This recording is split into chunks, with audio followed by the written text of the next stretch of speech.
राष्ट्र की बात शुरू करते हैं। आज जिस मुद्दे पर चर्चा करने वाले हैं, आपको मैंने शुरू में बताया, जम्मू कश्मीर में ऐसा लगता है पाकिस्तान के पिट्ठुओं ने, आतंकवादियों ने एक बार फिर से नई साजिश रची है। जम्मू कश्मीर से, खास तौर से कश्मीर से गैर मुस्लिमों को भगाने की बिल्कुल वैसी ही साजिश जो 90 के दशक में शुरुआत में, आपको याद होगा, तब रची गई थी। कश्मीरी पंडितों को मारकर, डराकर घाटी से बाहर निकाल दिया गया था। क्या एक बार फिर से कश्मीर में वही दौर वापस लाना चाहता है पाकिस्तान? आज ये मुद्दा मैंने क्यों उठाया है, पहले आपको ये दिखा देता हूं। 2 तस्वीरें, जरा ये तस्वीरें देखिए और सोचिए, क्या इस परिवार का दर्द आप सुन और समझ पा रहे हैं, महसूस कर पा रहे हैं? एक प्रिंसिपल सुपिंदर कौर का घर है और दूसरा शिक्षक दीपक चंद का घर है। इन दोनों की ही आज आतंकवादियों ने श्रीनगर में हत्या कर दी। स्कूल में घुसकर मीटिंग चल रही थी प्रिंसिपल साहब की टीचर्स के साथ।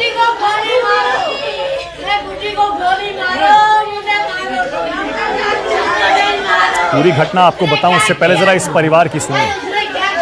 बिलख बिलख कर रो रहे हैं परिवार वाले। बुजुर्ग कह रही है, मुझे गोली मारो, मेरी बेटी को गोली क्यों मारी? प्रिंसिपल सुपिंदर कौर के घर की ये तस्वीर, ये देखिए उनकी मां, क्या हाल है रो रो कर।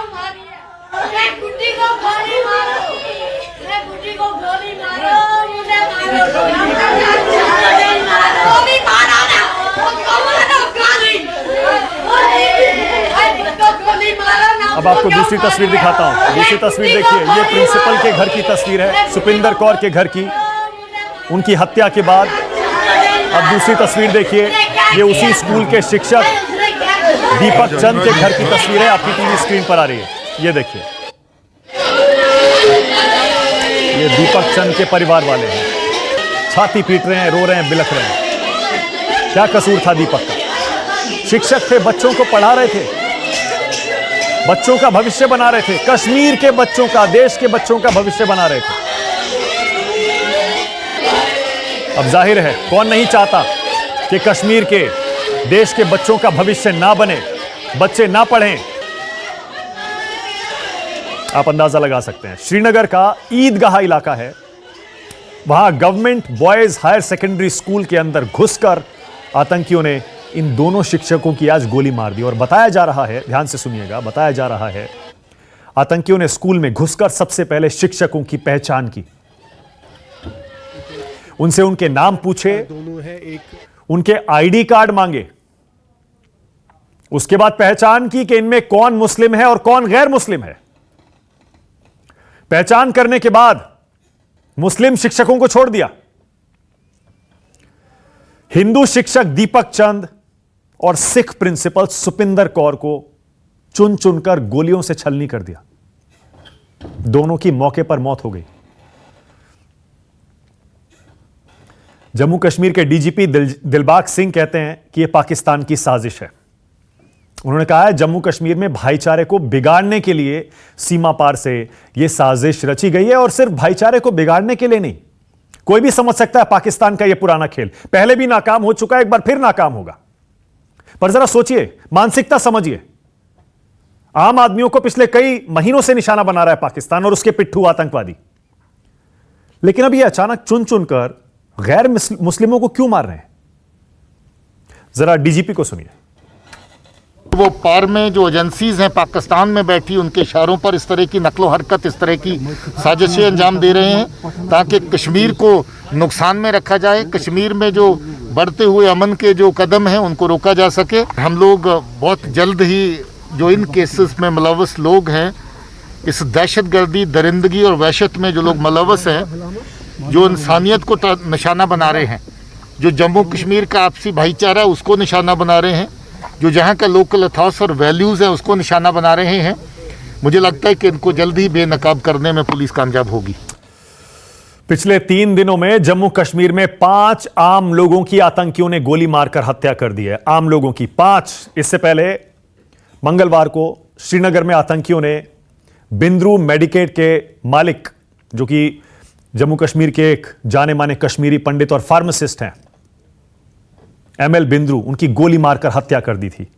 एक और मजदूर की भी उसी दिन गोली मारकर हत्या की गई थी। बिहार के रहने वाले एक शख्स पानीपुरी का ठेला लगाता था, उसकी हत्या कर दी गई। जाहिर है आप भी समझ रहे होंगे, ये टारगेटेड किलिंग्स हैं, टारगेटेड अटैक्स। जब बिंद्रू की हत्या हुई उसके बाद कैसे उनकी बहादुर बेटी सामने आई, जरा यह भी सुनिए। I'm an associate professor. I've started from zero level. My father started from a bicycle. My brother, he's a famous diabetologist. My mother, she sits on the shop, a female lady. That is what Makhanlal Bindru made us. A Kashmiri Pandit, he will never die. You can just kill the body. And I, being a Hindu, I have read Quran. And Quran says कि ये जो चोला है, ये शरीर का जो चोला है, ये तो बदल जाएगा, लेकिन जो इंसान का स्पिरिट है, उसका जज्बा है, वो कहीं नहीं जाएगा।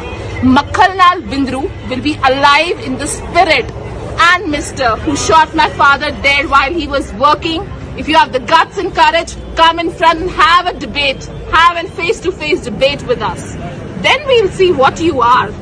जब एक वर्ड भी बोलना नहीं आएगा ना, करके ऐसे बैठ जाओगे ना, तब समझ आएगा सिर्फ पत्थर ही मार सकते हो और पीछे से गोलियां ही चला सकते हो तुम लोग। क्या करोगे? एक शरीर उड़ा दिया ना तुमने, उस शरीर ने जिनको पैदा किया है ना, वो मैं हूं, ये हूं मैं, मेरे बाप की बेटी। देखा बेटी का जज्बा। ये बिंद्रू साहब वही हैं जब 90 में पाकिस्तानी आतंकवादियों ने जम्मू कश्मीर से कश्मीरी पंडितों को भगाने की साजिश की थी। चुन चुनकर कश्मीरी पंडितों को, हिंदुओं को निशाना बनाया था, उनके नरसंहार किए थे। तब बिंद्रू साहब डरे नहीं थे, डटे रहे घाटी में। उन्हें क्या पता था कि 370 हटने के 2 साल बाद उनके साथ वही होगा जो 90 में हो रहा था। आज बहस में यह सवाल भी होगा, 370 हटाने के 2 साल बाद क्या एक बार फिर से जम्मू कश्मीर को 1990-1980 के दशक में ले जाने की साजिश है क्या? आप भी सोच रहे होंगे कि 370 हटने के बाद क्या कश्मीर में हालात बदले हैं? बदले हैं, बिल्कुल बदले हैं। अब तक आतंकवादी हमले लेकिन रुके नहीं हैं। 370 हटने के बाद भी अभी तक 268 आतंकी हमले जम्मू कश्मीर में हो चुके हैं। 393 आतंकी भी मारे जा चुके हैं। लेकिन जो हमले हुए हैं अभी तक 2 साल में, उसमें 78 नागरिक भी मारे गए हैं, 85 सुरक्षा बल के जवान भी शहीद हुए हैं। अगर हर साल का आंकड़ा आपको दिखाऊं, वो भी आपको समझ में आ जाएगा कैसे 2019, याद है आपको 2019 5 अगस्त, जब धारा 370 कश्मीर से हटा ली गई थी। उस धारा 370 को हटाने के फैसले के बाद जो 5 महीने बचे उस साल के 19 के, उन 5 महीनों में 28 आतंकी हमले हुए थे, जिनमें 27 आतंकी मारे गए थे। ऊपर मैं वो आपको आंकड़ा भी दिखा देता हूं ताकि आपको समझ में आ जाए, आप तुलना कर सकें कैसे 370 हटने के बाद आतंकी हमले धीरे धीरे कम तो हुए लेकिन खत्म नहीं हुए।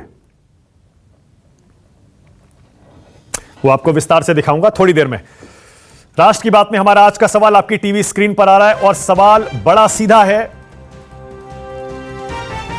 कश्मीर से हिंदुओं को भगाने की नई साजिश, कौन है इसके पीछे? और दूसरा, पंडितों का नरसंहार, क्या यह हिंदुस्तान पर प्रहार नहीं है?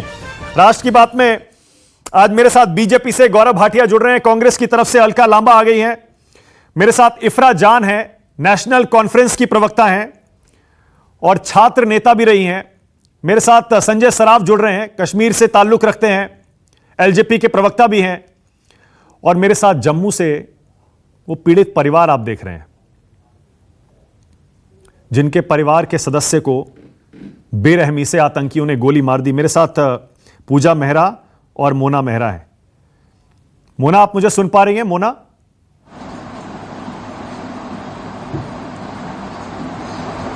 जी सर। जी सर। मोना जरा बताइए, हमारे दर्शकों को बताइए, देश को बताइए, पहले आप ही बताइए मोना, क्या हुआ था? आपको क्या जानकारी मिली, कैसे जानकारी मिली?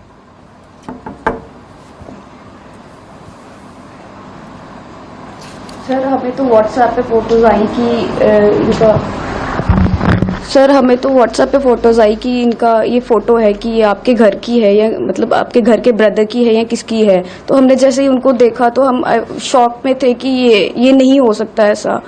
बट स्टिल फिर हमने वहाँ पे कॉल्स वगैरह की, देखा कि वो यही थे, दीपक चांद जी ही थे। कॉल बैक किया तो हाँ, तो जब मैंने कॉल बैक किया तो पहली बात तो उन्होंने उठाया नहीं। तो सेकंड टाइम जब किया तो उन्होंने उठाया, भैया का फ़ोन था, उन्होंने उठाया किसी ने। तो मैंने बात की तो मेरे को बोलते कहते मोना जी बात कर रहे हैं। मैंने बोला हाँ मैं मोना बात कर रही हूँ। कहती आप दीपक के क्या लगते थे? मैं उनकी सिस्टर हूँ। तो फिर मेरे कज़न ब्रदर ने मेरे से फ़ोन लिया तो उनसे बात की तो वो उनको बोलते कि उनका रेजिडेंस कहाँ का है श्रीनगर में। तो वो मेरे से पूछ रहे थे कि कहाँ का है, तो मैंने बताया उनको कि बदामी बाग का। तो कहते कि पूरा एड्रेस वहाँ का बताओ। तो भैया कहते कि मैं वहाँ आ रहा हूँ। तो कहते हाँ कोई बात नहीं, तू आ यहाँ पे, तेरे को भी बताते हैं। मुझे समझ में नहीं आ रहा है मोना, मैं आपसे क्या बात करूं, क्योंकि आपके मन की स्थिति हम समझ तो सकते हैं, आपका दर्द कम नहीं कर सकते, लेकिन मैं ये ज़रूर चाहूँगा आप हमारे दर्शकों को, देश को बताएं आप पर क्या क्या गुजर रही है। आप पर आपका भाई था दीपक, आपको गुस्सा भी आ रहा होगा, आपको दुख भी हो रहा है। मैं कह रहा हूँ कुछ समझ नहीं, हम नहीं समझ सकते, लेकिन आपके ऊपर क्या बीत रही है बताइए।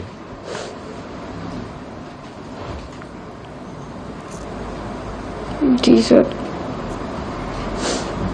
हम कुछ नहीं बोल सकते इसके बारे में। हम तो मतलब क्या ही बोले, मतलब एक वो गवर्नमेंट टीचर थे, उनको टारगेट किया गया और बकायदा इसका ये जो है हिंदू थे, लाइक एक प्रिंसिपल थी, एक टीचर थे, इनको टारगेट किया गया। क्यों? एग्जैक्टली उनकी क्या गलती थी ऐसी कि जो उनको टारगेट किया गया? यही सवाल मैं भी पूछ रहा हूं। पूजा जी आप कुछ कहना चाहेंगी? पूजा आपको भी गुस्सा आ रहा है क्या आज?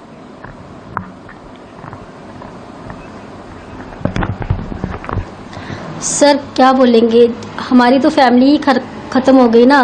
3 साल 3.5 साल की बच्ची देख रहे हो आप, साथ बैठी है। वो अगर अपनी फैमिली को यहाँ पे छोड़ के कि अपनी गवर्नमेंट जॉब के वहाँ पे कि बच्चे को अच्छा भविष्य दे सके, बट उनके साथ क्या हुआ? ही लॉस्ट हिज लाइफ ना। वो तो गए थे कि चलो पीएम पैकेज है, अब अच्छा वो हो जाएगा हमारा भविष्य, हम जॉब करेंगे तो हमारी लाइफ सुधर जाएगी। तो अगर यही करना था, अगर ये होना था, अगर वहाँ पे सिक्योरिटी नहीं है, देन पता नहीं फिर हम क्यों जा रहे हैं वहाँ लालच में, पीएम पैकेज के लालच में। वो तो एक झांसा दे के बुलाया जा रहा है, जी आओ मौत के घर में, आओ जा अपनी मौत गवाओ। अगर आपके पास सिक्योरिटी नहीं है तो आप जॉब्स क्यों प्रोवाइड करें हम लोगों को? आप पहले सिक्योरिटी प्रोवाइड करो, जॉब्स तो बाद की बात है। आप वहाँ पे कह रहे हो कश्मीरी पंडित को बसाओगे, कैसे बसाओगे? वहाँ पे आप स्कूल में अगर सिक्योरिटी नहीं दे सकते, इतने वहाँ पे नोन चीज़ें आपको पता है, वहाँ पे टीचर्स हैं, तो वहाँ पे अगर वो घर लेके रहेंगे तो वहाँ पे कितनी सिक्योरिटी होगी लोगों को अलोन? वो क्वेश्चन है ना एक। अगर वहाँ पे सिक्योरिटी नहीं है तो वहाँ पे जॉब करने का भी कोई फंड नहीं है। आपने बहुत वाजिब सवाल पूछा है, बहुत वाजिब सवाल। 1 सेकंड में उसका अभी जवाब भी लूंगा मैं। ये जो बच्ची आपके साथ बैठी है, क्या ये दीपक जी की बच्ची है? ये मेरे देवर की बेटी है जिनकी डेथ हुई है, जिनको शॉट किया गया है, ये उनकी बेटी है। बताइए इसका क्या कसूर है? इसके फ्यूचर का क्या कसूर है? इसका फ्यूचर कहाँ तक वो है, आप खुद बताओ। गौरव भाटिया, गौरव भाटिया बीजेपी के प्रवक्ता हैं। गौरव भाटिया, पूजा जी रुकिएगा 1 सेकंड। गौरव आपने सुना, 2 साल हो गए 370 हटाए हुए, उसके बाद से एक बार फिर 1990 का दशक, 1990 के वो डरावने मंजर, टारगेटेड किलिंग्स, गैर मुस्लिमों को जानकर चुन चुनकर निशाना बनाना वो शुरू हो गया है। गौरव, क्या फायदा हुआ 370 हटाने का? मानक जी, 370 हटाने का क्या फायदा हुआ, मैं ये इस पे आऊंगा, लेकिन भारतीय जनता पार्टी की तरफ से और अपनी तरफ से सबसे पहले संवेदनाएं व्यक्त करता हूं, क्योंकि इन्होंने अपना परिजन खोया है। और आपने सही कहा कि आज हृदय बड़ा व्यथित है, और हमारी तो एक ही प्रतिबद्धता रहेगी कि इस परिवार को इंसाफ मिले, और जो दरिंदे हैं जिन्होंने हमारे भाई की जान ली है, हम लोग सुनिश्चित करें ऐसे आतंकवादी दरिंदे ढेर हो जाएं। और हमें पूरा यकीन है कि चाहे वो जम्मू एंड कश्मीर की पुलिस हो, चाहे वो हमारी आर्मी हो वो ये सुनिश्चित करेगी। मैं एक बात जरूर कहूंगा, कल भी ऐसी ही एक हृदय विदारक घटना सामने आई थी और उनकी जो बेटी थी स्मृति, जिसका अभी आप बाइट भी दिखा रहे थे, उन्होंने बताया कि उनके पिताजी स्वर्गीय बिंद्रू जी कहा करते थे, जो डर गया सो मर गया। तो मानक जी, मैं ये जरूर कहूंगा कि आज जो हमने कश्मीर में विकास की धारा बहाई है, जो सुनिश्चित करा है वहां के नागरिकों को स्वतंत्रता मिले, इस वजह से आतंकवादी बौखलाए हैं और एक आतंकिस्तान हमारे बगल में है। आप जानते हैं पाकिस्तान, जिनका घिनौना चेहरा नरेंद्र मोदी जी ने अभी अभी यूनाइटेड नेशन जनरल असेंबली में भी दिखाया था, वो लोग बौखला के ऐसी बातें कर रहे हैं। लेकिन जिन्होंने अपनी जान गंवाई है, इनका लोकतंत्र के प्रति पूरी निष्ठा रही है, ये शहीद है हमारे देश के, और इसीलिए हमें सुनिश्चित करना है कि इन आतंकवादियों को ढेर करें और इस परिवार को इंसाफ मिले, और यही हमारी प्रतिबद्धता रहेगी। ओके, मैं चाहता हूं कि पीड़ित परिवार को इस डिबेट से हम हटा दें। मैं नहीं चाहता, क्योंकि पता है जब असल मुद्दे पर मैं आऊंगा, बहस करूंगा, मैं नहीं चाहता उनके जख्मों पर हम किसी भी तरह का नमक लगाएं। उनको हम दुख और शोक प्रकट करने के लिए अकेला छोड़ देते हैं। उनकी आवाज सुनाना जरूरी था, इसीलिए मैंने उनको आज राष्ट्र की बात में जोड़ा है। उनको अब प्लीज उनको छोड़ दीजिए। अब गौरव, मुद्दे पर आइए और बताइए 370 से आपने क्या हासिल किया। आज हर कोई यह पूछ रहा है, 1990-89 के बाद जब आतंकवाद शुरू हुआ था कश्मीर में, तब आतंकियों ने पाकिस्तान की शय पर यह किया था कि गैर मुस्लिमों को, खासतौर से हिंदुओं को, कश्मीरी पंडितों को कश्मीर से भगाना है। लगता है एक बार फिर से वही शुरू हो गया है। 5 दिन में 7 हमले, 48 घंटे में 5 हत्याएं, चुन चुनकर कश्मीरी पंडितों को, एक सिख भी हैं, गैर मुस्लिमों को निशाना बनाया जा रहा है। गौरव? हाँ बिल्कुल मानक जी, आपने जो पूछा था मैंने उस वक्त इसलिए उत्तर नहीं दिया था। मैं समझता हूं कि अगर एक परिवार दर्द में हो, उनको ये बताना कि हमने क्या पाया है, क्या हमारी जीत है, ये उचित नहीं होगा, क्योंकि उनके पीड़ा को भी अपनी ही पीड़ा समझना होगा। लेकिन अब आपने जो प्रश्न किया है उसका मैं उत्तर देता हूं। अनुच्छेद 370 के बाद जो आतंकवादी हमले होते हैं उसमें 63% की कमी आई। जो हमारे आर्मी के जवान हैं और अपनी ड्यूटी करते हुए वो सर्वोच्च बलिदान देते हैं, उसमें 30% की गिरावट आई है। 890 ऐसे केंद्र के कानून हैं जो अब लागू हो गए हैं जम्मू एंड कश्मीर। 1952 के बाद पहली बार जो जम्मू एंड कश्मीर का सचिवालय था उस पे तिरंगा लहराया गया। कश्मीरी पंडितों का मुद्दा जो सबसे अहम है, जो आज हमारी चर्चा का विषय भी है, उनके पुनर्वास के लिए एक पैकेज दिया गया है और 5300 परिवार ऐसे हैं जिनको कश्मीर में पुनर्स्थापित किया जा रहा है। और इसके अलावा नौकरी की भी आंकड़े हैं, मैं दे सकता हूं। लेकिन आज मैं इतना कहूंगा मानक जी, ये बिंदु बड़ा आवश्यक है, जब भी ठोस कार्रवाई होती है, जो विपक्षी दल हैं, खासकर कांग्रेस पार्टी, हमने सुना है गुलाम नबी आजाद ने कहा है कि कश्मीर को आप पूरी तरह से स्वतंत्रता दे दें। पी चिदम्बरम ने भी यही मांग करी है। सैफुद्दीन सोज ने भारतीय सेना को लेकर आपत्तिजनक बयान दिए हैं। और अंत कर रहा हूं, राहुल गांधी ने जो वक्तव्य दिया था, वो पाकिस्तान ने अपने डोजियर में राहुल गांधी को कोट करते हुए ऊपर लिखा था कि मानव अधिकार नहीं है कश्मीर में। आज ये सवाल इन लोगों से पूछना चाहिए अपनी राजनीतिक रोटियां सेकने के लिए, ये क्यों इस तरह से भारत को और कश्मीर को कमजोर करते हैं। ओके, अलका लांबा रिस्पॉन्ड करिए और उसके बाद मुद्दे पर जो कहना है आप कह सकती हैं। Alka, your turn. मान जी, पहले तो आपका मैं धन्यवाद करती हूँ कि पीड़ित परिवार को आपने इस राजनीतिक डिबेट से बाहर करके बहुत अच्छा किया। आपने ठीक कहा, उनके जख्म हरे हैं। इसमें नमक रगड़ने का काम भाजपा के जो प्रवक्ता के बयान है वो जरूर करते, क्योंकि सीधा देखिए कहां पहुंच गए। कांग्रेस, चिदम्बरम, राहुल गांधी जी, शर्म से चुल्लू भर पानी लीजिए और उसमें डूब मरिए। मैं भाजपा को कहना चाहती हूँ। डीजीपी का बयान सुना आपने मानव जी, क्या कहा डीजीपी ने? पाकिस्तान भारत के भीतर हमारे अल्पसंख्यकों पर हमला करवा रहा है। किसने करवाया? पाकिस्तान ने। भारत के अल्पसंख्यकों पर क्यों करवाया? उन्हें भारत के मुस्लिम को, कश्मीर के खासतौर से मुस्लिम को बदनाम करने के लिए। और ये भाजपा का ट्विटर ट्रेंड शुरू हो चुका है। ये शुरू हो चुका है कि भारत के, कश्मीर के मुस्लिम को बदनाम करना शुरू कर दीजिए कि ये हमला हमारे कश्मीरी करवा रहे, जबकि हकीकत डीजीपी ने बता दिया है ये पाकिस्तान दुश्मन देश, जिसका आप कहते हैं प्रधानमंत्री जी ने जिक्र किया, यूएन के प्लेटफॉर्म पे नहीं किया। वो जब चीन की बात आती है तो चीन का नाम लेने से 56 इंच का सीना डरता है, वो कहते हैं विस्तारवादी देश। पाकिस्तान की बारी आती है तो नाम लेते हुए डरते हैं, कहते हैं आतंकवादी देश, हिम्मत नहीं करते हैं। आपने पीड़ित परिवार का बयान सुना, उन्होंने कहा बेरोजगारी में रोजगार का लालच देकर घर से मीलों दूर तो ले गए लेकिन सुरक्षा नहीं दे पाए। आज वो सवाल देश के गृह मंत्री से था कि आपने उनको नौकरी का लालच दिया क्योंकि बेरोजगारी है, आपने उन्हें दूर दे दिया, आप उन्हें वो स्कूल दिया लेकिन वहां सुरक्षा नहीं दी, जिससे आज वो घर का कमाने वाला 3 साल की बच्ची पीछे छोड़ के चला गया। जवाबदेही किसकी? आपने सही कहा, 370 कश्मीर से आतंकवाद का सफाया हो जाएगा। आपने नोटबंदी में दावे किए जो आपके 2016 से 21 आते आते दावों की पोल खुल रही है। 370 हटाने का क्या हुआ? राष्ट्रपति शासन लगाया, लोकतांत्रिक चुनी हुई सरकार को,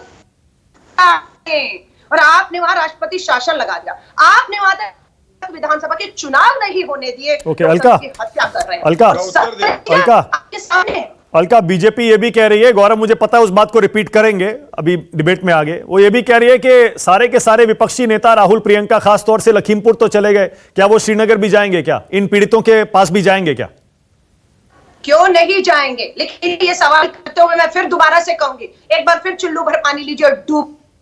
आपकी सरकार है, सुरक्षा की जिम्मेदारी आपकी है, जवाबदेही आपकी है, और आप पक्ष से पूछ रहे हैं जाएंगे ही नहीं जाएंगे। तो आपको भरोसा दिलाना चाहिए था, पक्ष को लखीमपुर खीरी जाने की नौबत आई लेकिन कश्मीर में जाने की नौबत नहीं आएगी। हम करेंगे, हम सुरक्षा देंगे, हम इस वारदात को दोबारा नहीं होने देंगे। ये कहने की बजाय ये कह रहे हैं हम जाएंगे या नहीं जाएंगे, शर्म आनी चाहिए। और एक और बात ध्यान से सुन लीजिएगा, कान खोलकर इन्हें कह दीजिएगा, अब कश्मीर में ये जो धार्मिक करने की इसको कोशिश कर रहे हैं, ये डीजीपी के बयान को लेकर आगे बढ़ना होगा, जिन्होंने साफ कह दिया ये पाकिस्तान के आतंकियों द्वारा कश्मीर के देश के मुस्लिम को बदनाम करने के लिए हमारे अल्पसंख्यकों पर जो है अटैक हुआ है। गौरव भाटिया रिस्पॉन्ड करिए। गृह मंत्री का उसके बाद आ रहा हूं संजय सराफ, इफ्रा जान भी मेरे साथ जुड़ने वाली है। गौरव जवाब दीजिए। गौरव, मानक जी लास्ट पॉइंट। हाँ बोलिए। हाँ अलका कंप्लीट कर लीजिए। हाँ कोई बात नहीं, 10 सेकंड और। हाँ बोलिए अलका। 2 चीजें सिर्फ कह रही हूँ। हाँ। देश के गृह मंत्री का पूरा फेल्योर है, उन्हें इसको स्वीकार करते हुए नैतिक जिम्मेदारी लेते हुए अब इस्तीफा देना चाहिए, बहुत हो चुका। दूसरा, देश के रक्षा मंत्री राजनाथ सिंह जी का बयान दोहरा देना चाहती हूँ, कंधा पीठ थपथपाते हुए कहा कि देश में कहीं पर भी आतंकी हमले नहीं हुए हैं जब से मोदी सरकार गौरव भाटिया, कश्मीर को भारत का हिस्सा नहीं माना। पुलवामा, नूरी, उरी, नारगोटा, पठानकोट, उन्हें कश्मीर, जम्मू कश्मीर को हिस्सा मानते हैं। ओके गौरव भाटिया, गौरव रिस्पॉन्ड कर रहे हैं अलका। पाकिस्तान, गौरव योर टर्न, लेकिन उन्होंने बोलिए गौरव भाटिया। जम्मू कश्मीर को भारत से अलग करके देखा। ओके गौरव, थपथपाली कि कोई आतंकी हमला नहीं हुआ। गौरव बोलिए। इससे ज्यादा शर्मनाक बात या बयान देश के रक्षा चुप ही नहीं। ओके गौरव, गौरव बोलिए, बोलिए गौरव, डायरिया है, बोलिए। धन्यवाद। देखिए, चुल्लू भर पानी में किसको डूबना चाहिए ये अभी आपके दर्शक तय कर लेंगे। ये है मेरे हाथ में राहुल गांधी का वक्तव्य पाकिस्तान के डोजियर पे, कह रहे हैं कि मानव अधिकार नहीं है। अब चुप कराइए। Alka one by one, Alka one by one, एक एक करके, एक एक कर, मैं मौका दूंगा आपको रिस्पॉन्ड कराइए वन बाय वन, एक एक करके। हाँ बोलिए। चुल्लू भर पानी, हाँ पूरा सागर गंदा हो जाएगा राहुल गांधी को अगर धोने पे आ गए। चुप होइए। चलिए, तो ये देखिए, ये तो इनके देश के प्रति प्रेम है कि कह रहे हैं मानव अधिकार नहीं है। आज मानक जी ये सवाल नहीं पूछना चाहिए। कश्मीरी पंडित 1990 में और 91 में कश्मीरी पंडितों को वहां से भगाया गया।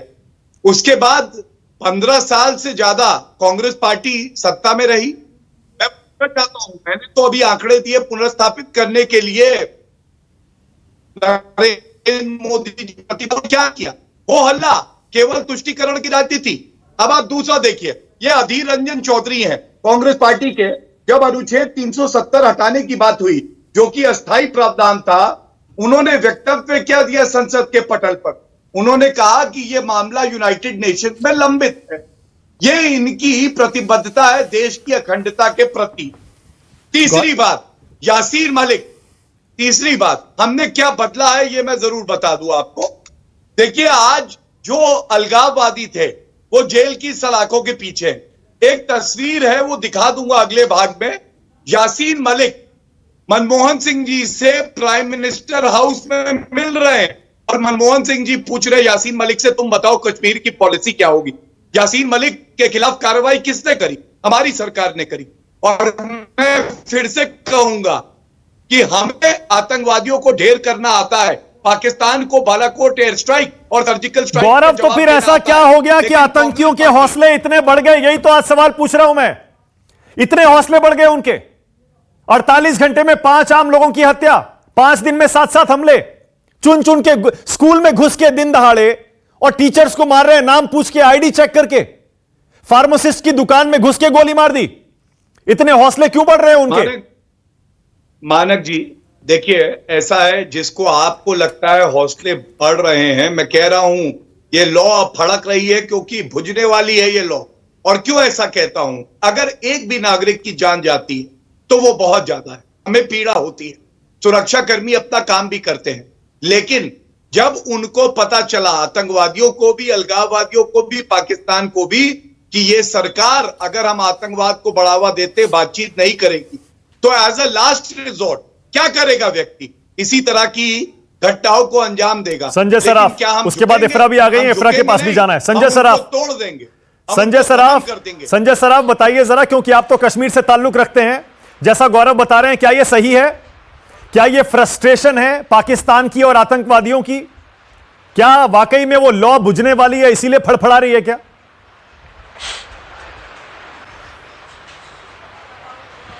देखिए मानव जी, मैं बीच में किसी के नहीं आया, मेरे बीच में भी कोई आएगा नहीं। आज मेरे को 22-23 साल ग्राउंड जीरो पर काम करते हुए हो गया। आज मेरे को ऑनेस्टली, मैं आज खुलकर कह रहा हूँ नेशनल चैनल पर, आज मेरे को समझ ही नहीं आ रहा है कि मैं क्या बोलूँ। जो मैं कश्मीरियत, इंसानियत, ब्रदरहुड की बात करता था, आज मैं क्या बोलूँ, किससे बोलूँ? कल जब डॉक्टर बिंद्रू को मारा गया, बिंद्रू मेडिकेट को, दिमाग में 50% यहां तक भी आ गया, क्यों मारा गया? शायद बिजनेस राइवलरी है, दिमाग ही नहीं मान रहा था। Very honestly I am telling. उसके साथ में सड़क पर वीरेंद्र पासवान को मारा गया। उस वक्त भी सोच रहा हूं, वो गरीब आदमी जो बेचारा इतना 1000 किलोमीटर दूर वहां पर अपनी रोजी रोटी के लिए, अपने परिवार के लिए वहां बैठा है, उसको क्यों मारा गया? समझ नहीं आ रहा था। फिर भी सोच रहे थे नहीं, शायद इसमें कोई ना कोई इश्यू है। लेकिन जो आज हुआ, आज मैं खुद शर्मनाक हूं। आज मेरे को खुद को समझ नहीं आ रहा है मैं क्या बोलूं। मैं कश्मीरियत बोलूं, मैं इंसानियत बोलूं, मैं ब्रदरहुड बोलूं, या मैं क्या बोलूं? कहां से स्टार्ट करूं? मेरे को तो बड़ा दुख हो रहा है जब पीछे से हमारी कांग्रेस की प्रवक्ता अलका जी वहां पर दिल्ली में बैठ के हवा में घोड़े दौड़ा रही है। इस अलका जी को पता है कश्मीर का जो माहौल खराब किया ये किसने किया है? 87-88 में जो इलेक्शन हो गया, राजीव फारूक अकॉर्ड, उसी की वजह से कश्मीर में मिलिटेंसी क्रिएट हो गई। उसकी वजह से 4.5 लाख कश्मीरी पंडितों को विस्थापित होना पड़ा। उसकी वजह से राजीव फारूक को ग्राउंड जीरो पर कुछ पता नहीं था और फारूक साहब को यहां पर समर्थन देकर उन्होंने हम सब लोगों को खराब कर दिया। कश्मीरी होना चाहिए, जिसके हाथ में पेन होना चाहिए उसके हाथ में गन दे दिया, गन कल्चर क्रिएट किया गया और उसके बाद आज तक हैंडल नहीं करना आया। और ये वहां पर बैठ के हवा में घोड़े दौड़ा रही है।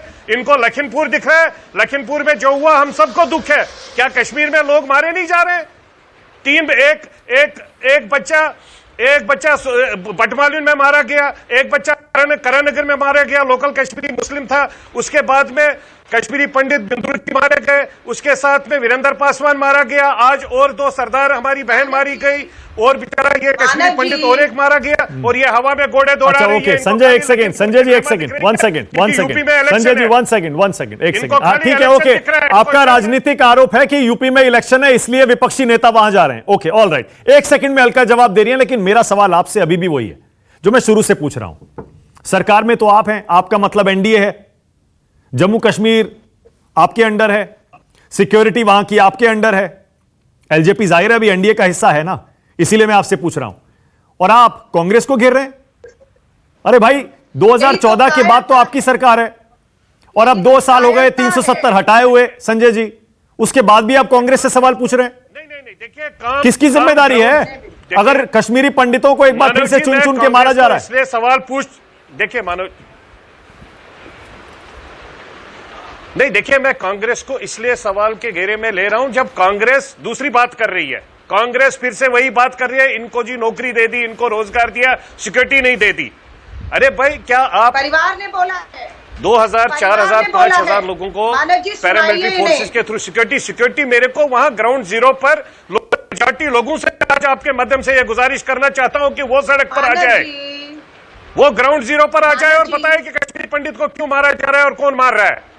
ये रेस्पॉन्सिबिलिटी आज लोकल कश्मीर के उन लोगों की है जो हमारे को चैनल्स पर आके ये बात करते हैं, चाहे वो नेशनल कॉन्फ्रेंस है, चाहे वो पीडीपी है, चाहे वो सजाद लोन की ओके, अलका लांबा रिस्पॉन्ड करिए। इफ्रा जान का संपर्क मेरे साथ नहीं हो पा रहा है, कोशिश कर रहा हूं। अलका बोलिए, जवाब दीजिए।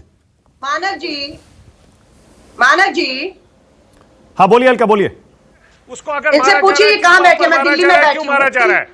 जहाँ देश का प्रधानमंत्री, देश का गृह मंत्री बैठते हैं, जहाँ से जम्मू कश्मीर अलका जी मैं कश्मीर में बैठा हूँ, मैं कश्मीर से आज आया हूँ। हमारे स्वर्गवासी नेता माननीय रामविलास पासवान जी की कल 1 साल की पुनर्तिथि है, उसके लिए मैं पटना में आया हूँ। आप क्या बात मेरे से करेंगे? अपनी ही कश्मीर पर इस कायर को बोलिए दम हो तो पाकिस्तान का नाम ले, इन कायरों को बोलिए दम हो तो 56 इंच के प्रधानमंत्री से सवाल करिए, इन कायरों से हिम्मत हो तो कहिए देश के प्रधानमंत्री से पूछिए। पाकिस्तान के नाम के लिए तो राहुल गांधी को रखा है ना, राहुल गांधी को रखा है, राहुल गांधी उनकी गोद में बैठे हैं, राहुल गांधी उनकी गोद में बैठे हैं, चाइना और पाकिस्तान की गोद में बैठे हैं, जहां पर वो वहां से बैठ के सियासत कर रहे हैं। आप लोगों को बौखलाहट क्यों आ रही है? एक मिनट, एक सेकंड रुकिएगा, एक सेकंड, एक साथ नहीं। संजय सराफ, एक सेकंड, एक छोटा सा सवाल है मेरा, मैंने पूछा था पहले भी, आपने जवाब नहीं दिया। दिख रहा है आपको? संजय जी सुनिए ना, मेरा सवाल तो सुनिए।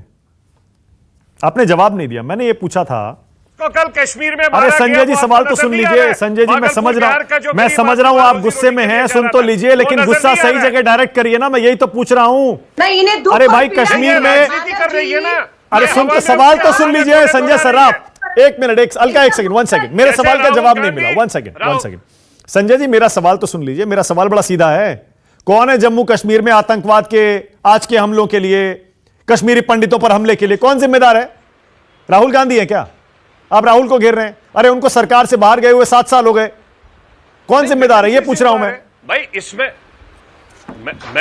मैं कह रहा हूं मिलिटेंसी, हमने तो खुद कहा कि टेररिस्ट जो भी इन्वॉल्व है उसमें मिलिट्री, पैरामिलिट्री फोर्सेस, हम सब लोग मिल बांट कर काम कर रहे हैं। उसमें अगर ये राजनीति तो इसने स्टार्ट की, हमने तो राजनीति की बात की, मैंने तो स्टार्ट किया कि मैं क्या बात करूं।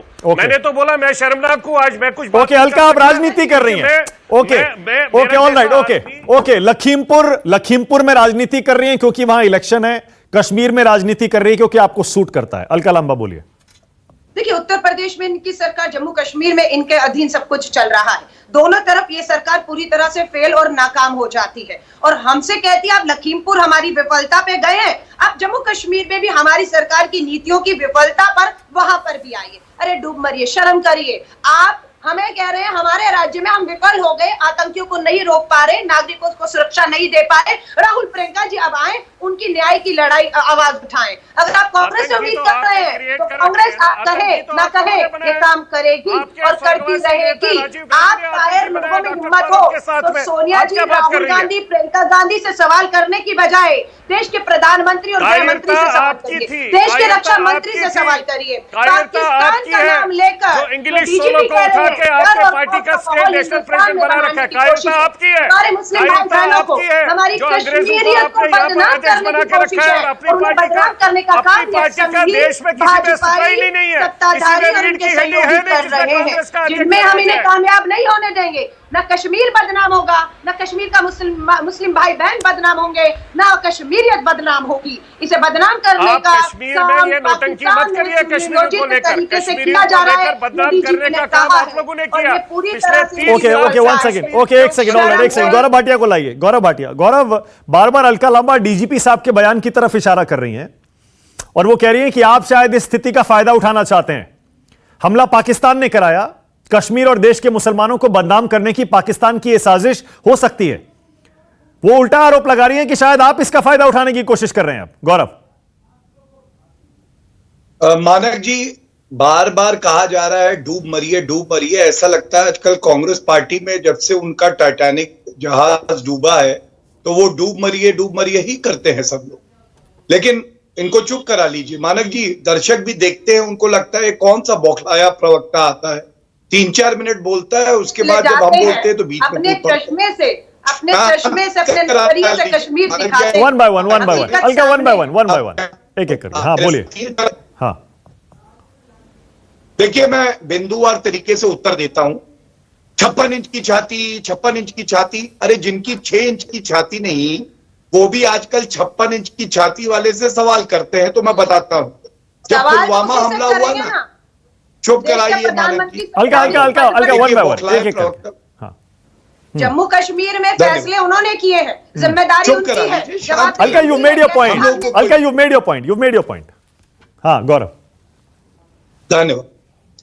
देखिए मानक जी, आप बताइए, क्या ये सही नहीं है कि जब पुलवामा हमला हुआ देश रो रहा था, और उसके बाद 10-11 दिन बाद बालाकोट एयर स्ट्राइक हुई, घुस के ठोका पाकिस्तान। लेकिन 2 घंटे बाद कांग्रेस पार्टी के प्रवक्ता सुरजेवाला जी आए और उन्होंने कहा this is home grown terrorism, हमारे देश का ये आतंकवाद है। और आपको मालूम है, पाकिस्तान के सांसद ने जनरल असेंबली, अपनी असेंबली जो उनका पार्लियामेंट है, उसमें क्या कहा कि हमने पुलवामा कराया, तो क्लीन चिट कौन दे रहा था? ओके गौरव, एक सेकंड आपको रोक रहा हूं। इफ्रा मेरे साथ जुड़ गए हैं और टाइम भी खत्म हो रहा है। इफ्रा को मैं मौका नहीं दे पाया। इफ्रा, I hope I can hear you now. इफ्रा बताइए जरा, ये जो हुआ है, ये जो गैर मुस्लिम, मैं बार बार कह रहा हूं, नॉन मुस्लिम्स को टारगेट किया गया है, आप अग्री करती हैं ना? एक बार फिर से ये वही हो रहा है जो 90s में करने की कोशिश हुई थी। बिल्कुल मानव, बिल्कुल एक तरीके से it's a very horrifying act. पहली बात तो इस जो इंसिडेंट है, इस बर्बरता की जितनी भी मजम्मत की जाए उतनी कम है। और ये मैं सिर्फ नेशनल कॉन्फ्रेंस की तरफ से नहीं बोल रही हूँ, ये मैं हर कश्मीरी मुसलमान की तरफ से बोल रही हूँ, क्योंकि हर कश्मीरी मुसलमान जो है, एक आम पीस लविंग मुस्लिम, इस चीज को एक्सेप्ट करने को तैयार नहीं है। लेकिन साथ में मैं आपको ये भी बोल दूं, इस साल करीबन 32 किलिंग्स हुई, यानी 30 के करीबन किलिंग्स हुई, जिसमें से 6 गैर मुस्लिम थे और 24 जो थे मुस्लिम थे। यानी मुस्लिम्स कश्मीर में इक्वली वल्नरेबल है ऐसी सिचुएशन के लिए और इन टेरर एक्ट के लिए। सवाल ये उठता है मानव जी, इस बार भारतीय जनता पार्टी जो है, मैं आपको पहले याद दिला दूं, जब बिंद्रू जी की कल हत्या की गई, पहले लीडर जो थे, जो सुबह सवेरे बिंद्रू जी के घर सबसे पहले पहुंचे, वो 84 इयर्स ओल्ड फारूक अब्दुल्ला साहब हैं, जो चल भी नहीं पाते हैं ठीक से, लेकिन सबसे पहले वो पहुंचे एक स्टेटमेंट देने के लिए कि कुछ भी हो हम लोग इनके साथ खड़े हैं और सब देख लो कि हम लोग इनके साथ खड़े हैं। लेकिन सवाल ये भी उठता है कि भारतीय जनता पार्टी की जो सरकार है, इन्होंने बार बार नॉर्मलसी का एक नैरेटिव चलाया, नया कश्मीर का एक फेक नैरेटिव चलाया। जब हम ही लोगों ने आप ही के चैनल पे आके कहा कि नया कश्मीर एक फेक नैरेटिव है, सुन लीजिए, हम कश्मीर में बैठे हैं, अभी श्रीनगर में बैठे हैं, हमारी बात को समझ लीजिए।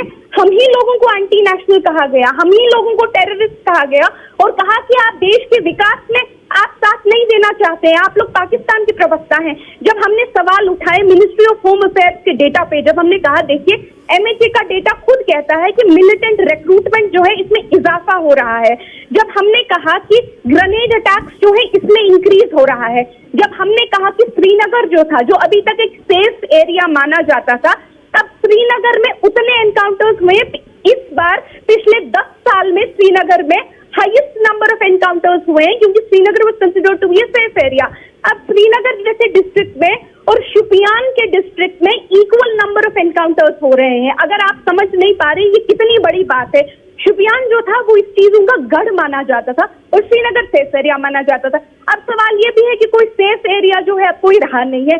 हमने ये भी कहा था मानव जी, आप ही के टीवी चैनल पे कहा था कि धारा 370 का और टेररिज्म का जम्मू और कश्मीर में आपस में कोई कनेक्शन नहीं है। जो टेररिज्म के कारण है वो अलग कारण है, उनको ठीक किया जा सकता है। अब यही बस यहीं आकर इफ्रा, यहीं आकर वो ऐसी डिबेट आप छेड़ देती हैं कि 370 और आतंकवाद का कोई लेना देना नहीं है।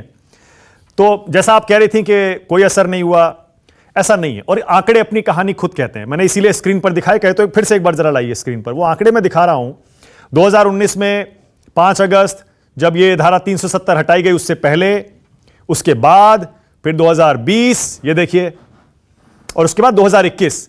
ऐसा नहीं है कोई फर्क नहीं पड़ा, सुधार आया है। ज्यादा आतंकी मारे गए हैं, कम सुरक्षा बल के जवान शहीद हुए। आंकड़े अपनी कहानी कह रहे हैं। नहीं, आंकड़े अपनी कहानी कह रहे हैं, लेकिन हाँ है, लेकिन हाँ, क्योंकि सरकार से यह सवाल गलत पूछने में नहीं मैं है। आपके साथ हूं, मैं सबके साथ हूं, खासतौर से उन पीड़ितों के साथ हूं जो मारे गए, सिर्फ गैर मुस्लिम नहीं। आपने बिल्कुल सही कहा, जो पिछले कई दिनों में घटनाएं हुई हैं उनमें मुस्लिम भी मारे गए। इसीलिए तो कहते हैं ये आतंकवादी, इनका कोई दीन ईमान नहीं होता, कोई धर्म नहीं होता इनका, ये किसी को नहीं मानते, इंसानियत को नहीं मानते। लेकिन आज के शो का मकसद यह था, यह सवाल पूछना और बीजेपी प्रवक्ता से यह पूछना कि अगर पाकिस्तान की तरफ से प्रायोजित आतंकवादियों ने एक बार फिर वही योजना बनाई है कि जम्मू कश्मीर से पंडितों को भगा दो, गैर मुस्लिमों को डरा कर निकाल दो, तो सरकार क्या करने वाली है? गौरव ने भरोसा दिया है, इंतजार करिए, देखते जाइए, सबका हिसाब होगा। आज बहुत शुक्रिया राष्ट्र की बात में आने के लिए। गौरव भाटिया, अलका लांबा, इफ्रा जान, संजय सराफ। छोटा सा ब्रेक ले रहा हूं, खबरें जारी है। नमस्कार, मैं हूं मानक गुप्ता। अगर आपको हमारा ये वीडियो पसंद आया हो तो इसे लाइक और शेयर जरूर करें, और हां, हमें सब्सक्राइब और फॉलो करना ना भूलें ताकि आप देश और दुनिया की कोई खबर मिस ना करें। तो जुड़े रहिए हमारे साथ और देखते रहिए न्यूज़ 24।